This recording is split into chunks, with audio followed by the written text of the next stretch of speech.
Alright. Welcome back dito sa latest episode ng Deep Dive. Kasama natin ulit si Sir Ronald Llamas. Medyo kung nung isang araw tinanong ko kung nagtampo si Senator Trillanes sa akin or nagtatampo si Justice Carpio sa akin kasi yung isa may hot mic, yung isa may ano. Ito naman parang ako naman ang tampo sa kanya kasi gusto natin siya kasama ng Monday pa pero talk to my secretary ng level ni Sir Ronald. Sir Ronald, thank you for making time for mga hampas lupang vloggers katulad ko. Kamusta, Sir Ronald? Tsaka, sorry Samo, yung iba kasi sa atin, hindi full-time sa ganito eh. Mukha ba akong full-time? Yung, Tingnan mo naman. yung, yung iba, yung iba sa atin, mga plotters, yung iba sa atin, may mga meetings, may mga troubleshooting, may mga crisis management, no? Yung iba. Sensya na, ah. Pasensya na, Sir Ronald. Alam mo naman yung Yung mga... iba, yung iba sa atin, hindi naman mga jet setter, no? Paano mo alam, sir? Wala akong James Bond na ginagawa sa... Never know, Sir Oo. Ronald. You never know. So, ano lang. Let's keep it at that Oo. level of mystery. Ronald, Paano yung mga James Bond kasi, lahat nasa Pilipinas ngayon. Dahil lahat kasi nangyayari sa Pilipinas eh. parang, parang Sir Ronald, pinapaano mo, dinidiscredit mo yung aking kredibilidad as one of the most bardagulan. Sir Ronald, Hindi naman, hindi naman. Yung pagiging James Bond lang, yun ang dinidiscredit ko. yan ang mahirap pag magkasama yung mga alpha, di ba? Talagang hindi ka ano eh. Yung problema talaga. Sir Ronald. Hindi, Pero, beta lang ako, beta. Beta lang ako. Beta Max. Betamax ka Sir Ronald, pero DVD ka dati, di ba? Kaya nag-up Oo, oo. from DVD to Oo. Betamax. Ako Blu-ray. Blu-ray. Hindi mo na inabutan ng Beta Max eh. Meron pa pag ano, yung ano yun, yung mga ano yun, yung mga Starlet movies natin, Betamax, di ba? Yung mga cinema. Oo. Okay, sir, baka Yeah. pumunta kung saan ito conversation na ito. Baka Magsimula mga toxic masculinity na naman ako. Mahawa na naman ako sa'yo. kinakabahan. Every time kasama ko si Ronald, kinakabahan ako if that's gonna be the last episode. Cancel tayo. Sir Ronald, habang nandyan ka sa on the move ala James Bond before you're plotting the next ano. Mamaya natin pag-usapan yung mga destabilization plot ah. Ito Sir Ronald, so how important is the fact na hindi nagkatotoo yung sinabi mo na iba yung Senate leadership? Is that gonna happen tomorrow? Kasi sabi mo Monday, di ba? Nanggugulo ka. Sabi mo Monday, iba na Ay, yung... hindi mo ba sabi ko last Saturday, last Sunday, wala na yung kwan, wala na yung Senate leadership coup. Eh, Sinabi ko yon na last sabi mo Saturday may and mga pasabog Sunday. sa Monday, di ba? Sabi mo may mga Oo, pasabog ang, sa Monday. ang Oh, sabi ko last Saturday at Sunday, nag-meeting yung majority, oh. ay nag-unite na sila kay Tito Soto, pero magkakaroon ng pagbabago sa Blue Ribbon. Yun ang Sa Blue Ribbon lang compromise. siya. I thought yung buong Senate. Yun ang Ah, compromise. sorry, sir. Dahil hindi acceptable si Marcoleta or si Alan Peter as Senate President. Sorry It about will that, sir. Sorry about it that. will destroy the Senate. Well, Kung oh. At nung Sunday, naglabas yung CBCP ng letter asking the Senate not to have a change in leadership. One of the few times na yung CBCP talagang diretso sa isang political position. Nabasa mo ba yun? Yung CBCP statement last Sunday? I'm reading Cardinal David's post Mm. almost every Mm. day. I mean, isn't this interesting? We That have, was last Sunday. yeah, Sabi nila, that was CBCP, ah. No to Senate leadership change. isn't is Cardinal Ambo kind of like Cardinal Sin of our era, except I would say far more progressive version, to put it mildly. Well, iba si Cardinal Sin. Cardinal Sin talaga, very political yan eh. Ah, yung kanya. Ito si Cardinal mo, mas kwan talaga. Obispo, mas cardinal, tapos malapit sa Vatican. Tapos talagang kwan yan. Hindi siya, mas advocate. More of an advocate. Kaya in that way, progressive. Mas ang gusto niya yung morality ng simbahan ang dapat maging term of reference. Hanggat maaari, huwag makialam sa politika directly, pero gabayan yung mga Kristiyano dun sa moral moorings ng simbahan na hindi nakahiwalay sa politika. Hmm. Is he helping you, Sir Ronald, to be a better person? Baka Directly. masira siya. Baka maging failure kaya wag na I'm lang. wondering as well. Positive. Even Cardinal Ambo has limits. Ikaw sa Ronald talaga. I give you a chance to give to humanity na wala na pag-asa natin. But Sir Ronald, going back to the Senate. So what you're saying is you think solid well, solid would be a bit too much, but you think reasonably stable na finally yung Senate leadership. And so what's gonna happen to the Blue Ribbon Committee now? It's Erwin Tulfo na?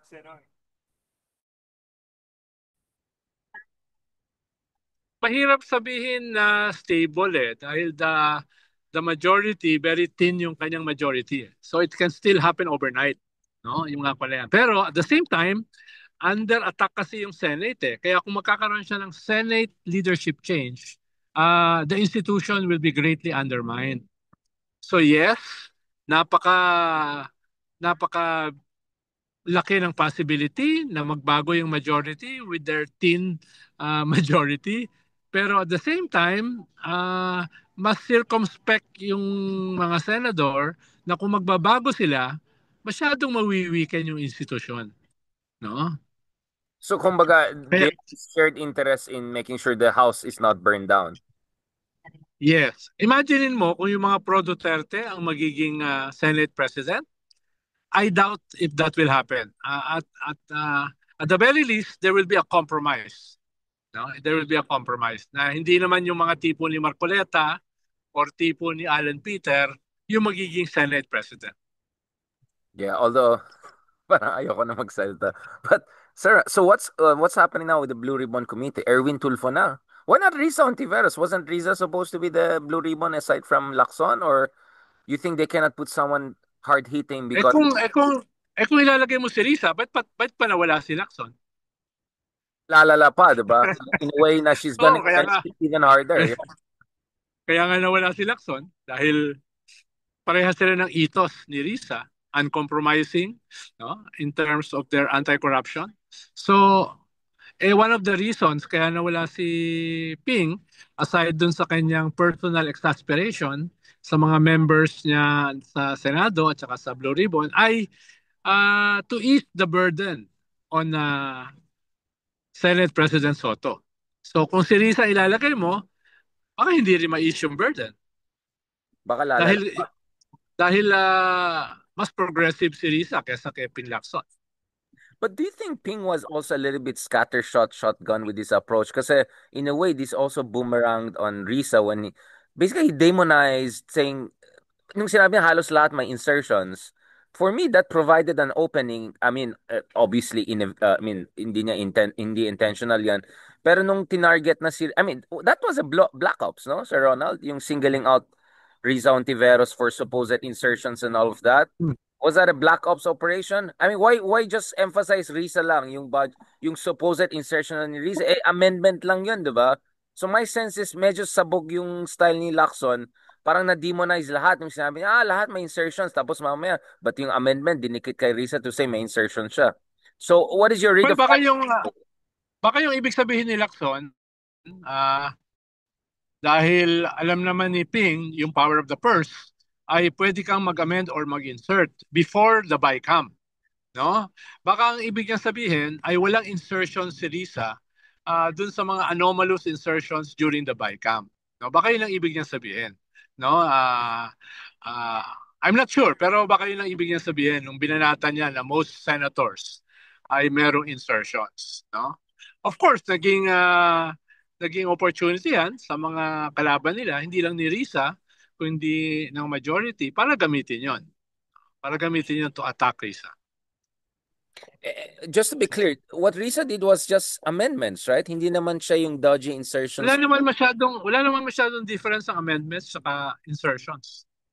'Di ba? Ang difference diyan ay nangyari ba 'yan dun sa During the BICAM, yeah. normal Oh. yung normal Senate process, sa budget process, or nangyari yan during the small committee, yung tinatawag na small committee. Ikalawa ay meron ba diyang mga kickbacks, ghost projects, ano ba mga anomalies dyan? No? Yun yung mga differences. So, kaya nga sabi ko, so may legit na insertions na pwede. Like, not all insertions are bad. Well, kaya nga binibigay yung NEP sa House tsaka sa Senate, 'di ba? Para pwede nilang baguhin.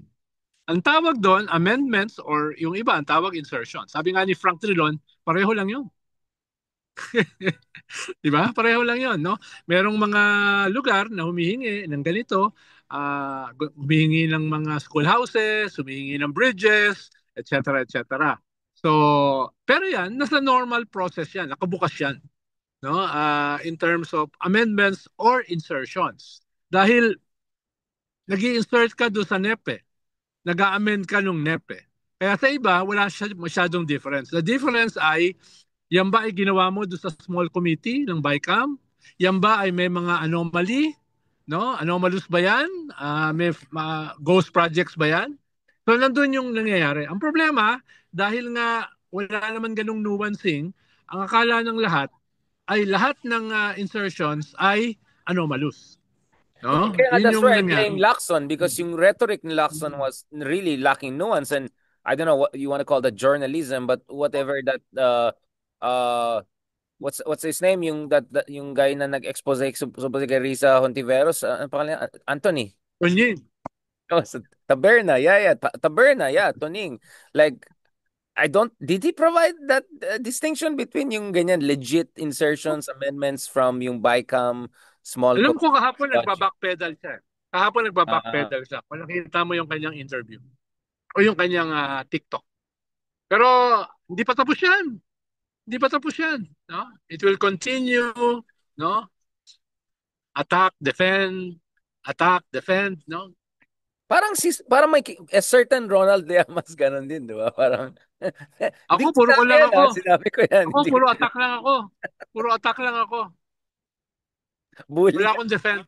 Bully ka lang, Sir Ronald. You're just a bully. But, uy, by the way, Sir Ronald, you owe me 2 episodes, kasi ang ganda ng greetings ko sa'yo. Dalawa pa yung magandang greetings. Meron, multimedia yung greetings ko sa'yo. Meron yung collated pictures versus meron yung yung video, ganun-ganun, Sir Ay, Ronald. hindi ko nakita yung collated picture. Nakita ko lang yung video. Yung naglalakad ka. Ganun, hindi mo Parang, nakita yung collated pictures yung nasa Narcos. hindi. Yung, Hindi, remember? hindi. Parang, nakita ko lang yung naglalakad ka dyan Oxford. sa London. Oxford. Oxford. Sa Kwan, no? Oo. No, Para but kang Kwan eh. Para kang Shakespeare eh. ayan na naman Lalakad tayo ka. sa Ronald. Wag naman Shakespeare. Kinakabahan ako mag Shakespeare ka eh. Baka naman, ano na lang sasabihin mong poetry na may mamamatay, may mapugot ng ulo. Kasi medyo brutal ang Shakespeare. Di ba? Shakespeare is quite brutal. I mean, like, Siyempre, paborito ko yun eh. 1 pound of Oo, flesh na naman tayo dyan. paborito ko yung Shakespeare, no?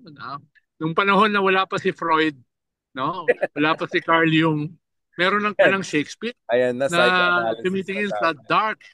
dark recesses of the human soul. Yun, ayan ang gusto ko sa'yo, Sir Ronald. Yun yung Medyo may kaya Macbeth. tuwa ako. Yeah, Shakespeare, Dostoevsky, yan ang gusto ko sa kanila. Talagang yung psyche, yung Right. British psyche, yung Russian psyche, talagang Nasa diniconstruct nila. Kaya paborito ko yung mga yan eh. ako Nietzsche eh. Medyo Nietzsche na ako eh kasi No, no, but Sir Ronald, 'di ba? Let's be honest, uh, may pagka Macbeth yung ating political analysis, no? May pagka tragic and may pagka may pagka dark humor and all, no? May pagka Shakespearean dark parang, humor tayo. parang mas H. Chilus eh. Kesa Shakespeare. Postmodern tayo, si, Sir Ronald, eh. si Postmodern. Shakespeare kasi kumukuha siya ng mga kwan eh, ng mga characters, di ba? Correct, Oh, correct. tapos dinedevelop niya. Galing, Dinedevelop niya. galing, Sir. Oo, di ba? Sir Ronald, Pinap- nag-literary analysis tayo. Para sa pala tayong Renaissance Oo. man ka pala, Sir Ronald, eh. Huwag ka na mag-kuplot dyan. Dito ka na mag-Renaissance tayo dito. Gusto ko yung mga characters eh.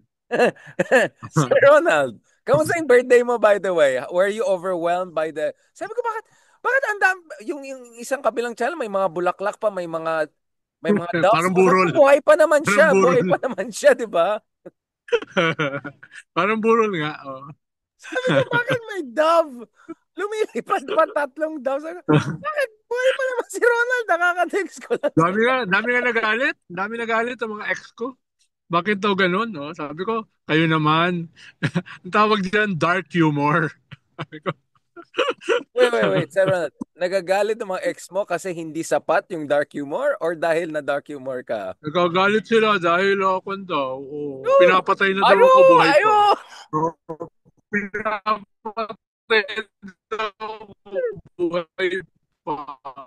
Buti may pakibasa yung mga ex mo, Sir Ronald. Ako, feeling ko pag ibang tao yan, ay, Oh, kulang yan. Kulang dami pa yan. nagalit kay Christian. Not all, not all, not all. Overwhelming majority naman Okay. masaya sa akin. Fairness, Pero may ilan na hindi. for once, mas controversial na siya sa akin. Ako, very traditional lang sa'yo. Ang ganda nga nung picture natin sana yung Cafe Ilustrado, yung Narcos tayo Oo. pareho. Yung naka-narcos at tayo pareho. Ano? Ay, dati, That oh. was classic, no? Yun yung first natin na makulit na, Cartel. kasama pa yung mami ko dun eh.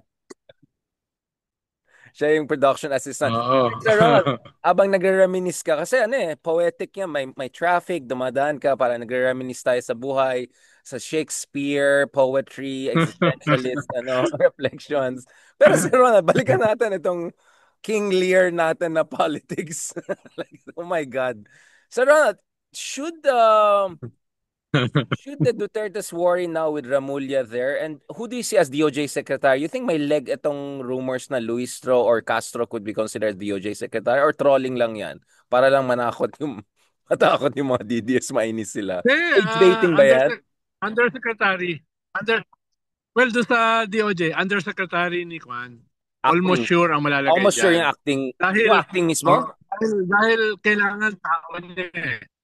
Kailangan May niya continuity. DOJ as head ng ombudsman. Although hindi niya aminin yun. Although hindi niya amin. Ikalawa, yes, nag-attempt sila na pigilan yung kanyang appointment eh. Di ba nagsampa sila ng kaso regarding yung arrest ni Digong? No? Aimee, Pulong, Baste. So, hindi nila napigilan. So, ayun, nervyos sila dahil malakas ang kwan eh. Makapangyarihan ng ombudsman eh. Ang daming pwedeng gawin yan. No? Kaya nga meron siyang fiscal autonomy, no? Hindi siya kailangan manlimos sa kongreso or sa kwan. At meron siyang hindi siya dadaan sa commissioner ng appointments kung wala siyang utang na loob. Tapos ay pwede niya i-take over yung mga ibang kaso sa ibang mga judicial agencies, so, etc. etc. So, nakakaba talaga yung powers na yan. At kung babaguhin niya yung ginawa ni Martirez sa SALN, it will open the floodgates ng mga possible cases. Hindi lamang sa mga Duterte, kundi pati sa mga ibang mga corrupt government officials. No?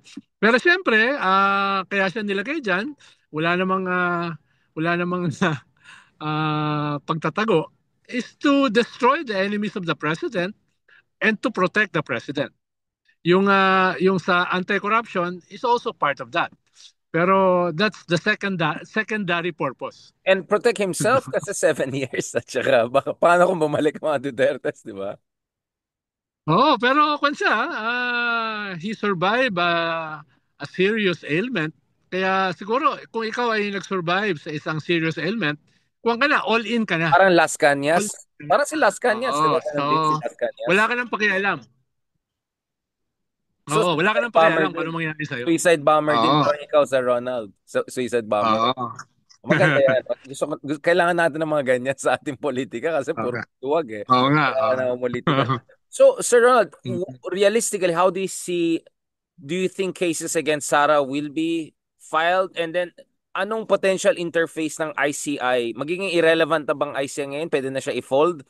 Or mag-under na lang siya sa ombudsman? Kasi parang investigative arm na lang ICI ngayon eh.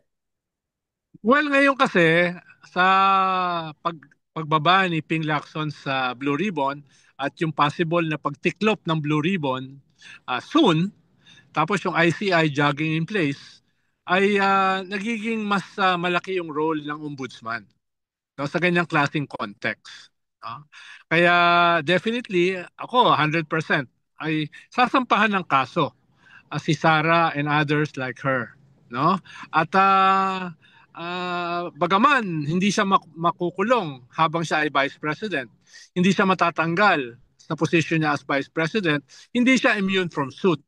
Which means na pwedeng yung mga ebidensya na hindi lumabas sa impeachment sa Senate at sa trial court, pwedeng lumabas dito sa ombudsman.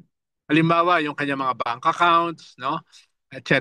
So, halimbawa, yung kaso niya na grave threats, no? Ay pwedeng ipagpatuloy yan. Halimbawa, yung kaso, yung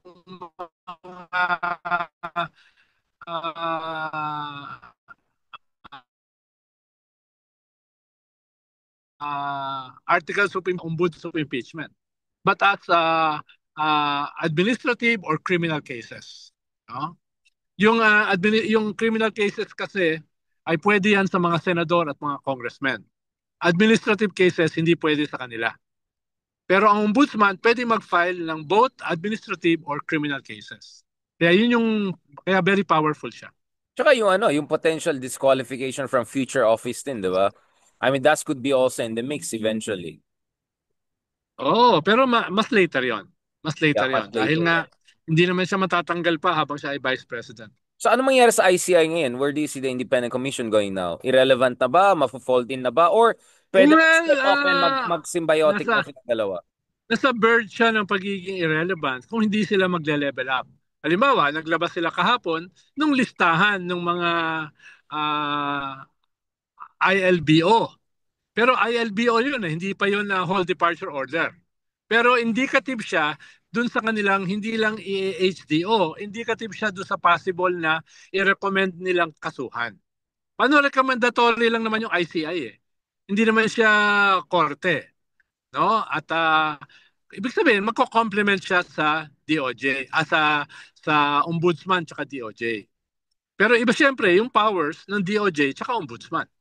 So, kunyari, parang magko-complement sila sa isa't isa. At baka sa gitna nila, ang fulcrum will be the ombudsman. Yeah, it looks like it. Towards the last part tayo, Sir Ronald, baka hopefully malapit ka na umuwi para magpahinga ka ng konti bago mag-hooplat ka ulit. But, no, okay, sige. Sabi nga ni Senator Trillia, medyo moderate daw yung ano. General Bronner also kind of admitted that there was kind of something there, but at least both of them have tried to say na, the situation probably was not as alarming as Ronald Llamas or Manny Magato implied. But kidding aside, Sir Ronald, is the threat now out basically with both Blue Ribbon committees or basically Congress and Senate are kind of dialing it down eh? Kasi do you expect under Erwin Tulfo there'll be that kind of a hard-hitting every direction everywhere approach? Parang hindi, di ba? So parang this is all down na to ombudsman and the judicial system, which could be quite slow and subtle. Or no, because you think Ramulya will go after Duterte, lalo sila ma-agitate, lalo sila desperate to do something special.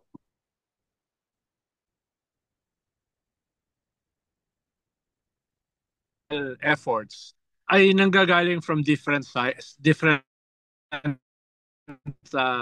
vantage points. Eh. Yung isa, yung gustong yung pro-Duterte extrajudicial initiatives na gustong i-install si Sara as a leader ng bansa. No? Kaya, alimawa, hindi ako magugulat na some of the senators supporting Sara will also support that. Lalo na kung lalabas yung ICC international warrant next month, no? So they will become desperate, no? Na hindi na sila makakapaghintay ng 2028. Pwedeng maramdaman nila yung kanilang mortality at talagang dudurugin sila. So ngayon na sila kikilos. Kung meron silang mga sympathizers at supporters sa loob ng military, parang now could be the time. No? Yung ikalawa, yung ayaw sa Duterte at saka sa Marcos pareho. Ang gusto nila a clean slate. Itong mga resign all or itong mga snap election ni Alan Peter, no? Na basically nakadikit sa revolutionary government agenda or project, no? So yan, Wait, yan yung reprog ba yan? Di ba repentance? Repentance lang gusto niya. Ba't ngayon biglang, ano? repentance, no? So, so meron yan, both of them are hindi yan patay. They're waiting on the wings, no, for a more opportune time or a series of triggers na pwede nilang gamitin. Ang 'di ba, ang problema kasi ngayon, very volatile yung landscape, very weak yung political center, at yung kasama sa volatility ng landscape ay yung growing disenchantment at saka outrage ng mga tao. At kung makita nila na wala namang effort para talagang i-resolve itong anti-corruption na ito, either through the ICI or the Blue Ribbon or the Ombudsman or the DOJ, then they will be easily seduced by these platters. No? Kaya hindi ako magugulat na Seduce na talaga, may sir. Sir, seduction talagang, ganun talaga, sir. ganun talaga. Seduction yan eh. Politics is seduction. Wala, No? sir Ron. Hindi pa rin nakamove on yung iba yung sinabi nyo. Mga exes ko, masyadong malaki daw yung plural. Ang plural daw masyado. Parang isang Hindi, batas na lang. dalawa naman plural eh, di ba? So pwede naman dalawa, pwedeng Pero parang tatlo, hindi di ba? dalawa eh. Yun ang problema. Hindi siya dalawa. Baka Parang blue, dalawang di ba? libo. Baka dalawang So, libo. so the most seductive is politics, di ba? Oo, Sabi nga yan. ni Kissinger, di ba? Power is the ultimate aphrodisiac. So, yun lang. Yes. So kaya yung possibility of an extrajudicial temptation or seduction is always there, no? Lalo na kung hindi gagawin ng gobyerno yung dapat nilang gawin. Sa ngayon kasi, with our weak institutions continue to weaken, ang nagiging stabilizing factor lang is the church, specifically the Catholic Church. Kung mismo yung church ma-disillusion, then wala na, no? Wala na. Magkita na lang tayo diyan sa UK. How do you know I'll still be around here and not move to another Oo. mental gathering? Dahil I'm sure naman hindi ka na mag-underground dito eh. Sama mo talaga, sir. Like, mag-underground ka lang sa mga social. Oo. Sir Ronald, nag-meadows ako, tapos nag-farm ako. Yan. Oo. Tama ka baka magpalit kayo ni Harry Roque. Si Harry Roque babalik dito. Kaya kami, Tapos Sir ikaw Ronald. pupunta ka sa Tulip Fields. Pero, Sir Ronald, medyo nagiging seryo. May poly market ng betting sino umuwi, si Zaldi or Harry. May poly market na ngayon, Sir Ronald. Nagbebet ang mga Oo. baka Baka magpalit tayo, diyan na tayo pupunta. Tapos sila naman babalik dito. No? exchange program. Exchange program. Oo. Sir Ronald, on Oo. that very repentant note, very Oo. spiritually self-reflective. Thank you so much, Sir Ronald. Mukhang hindi Huh? pa rin gumagalaw yung traffic sa likod mo, so I will leave you at that. I will move on with my life. Sir Ronald, my underground. Oo, baka maglakad-lakad ka na naman diyan sa London Bridge, no? Pero Sir Ronald, hindi talaga nakamove on. Parang ang dami niyang ex, talagang. Oo nga, ang daming galit. Nagsampa sila ng lawsuit, talagang class lawsuit. Dalawa nga is plural, no? Tatlo is plural, no? Sir.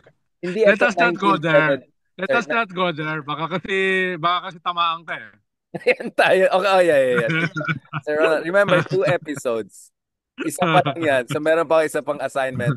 On that very well-behaved and repentant and constructive note. Sir Ronald, baka we can do more of this, no? Yung mga traffic podcast natin. Parang, Richard, Pwede. sabi Yung ako, sayang ganyan, oras no? na mag-podcast tayo. Oh. Yan, yung mga palakad-lakad ka dyan sa gilid-gilid, di ba? Oh, ganun lang. Nakupo ka sa... Ganun lang, sir. Coffee shop ba yan? Ano ba yan? Coffee shop o park? Ano ba yan ang pinupuntahan mo Yung dyan? university yan. Oxford yan. Yun yung university. Mga old colleges. Sorry. Oxford pala yan. Eh, Sorry. mga, Diyan ba nag-aral si PBBM? dun isang school dyan. Nag-attend lang siya. Siguro 2 semesters lang. On that Sinabi ko naman nag-aral, hindi naman necessarily graduate. No? attend ang term dyan, Sir Ronald. On that note, thank you very much to our Sige. national treasure and Shakespearean analyst. Hindi ka Parang ang daming psychoanalyst. tumutol. Parang ang daming tumutol doon sa National Treasure. Bakit? Ba't ayaw nila yung national treasure, Sir Ronald? Bakit kaya?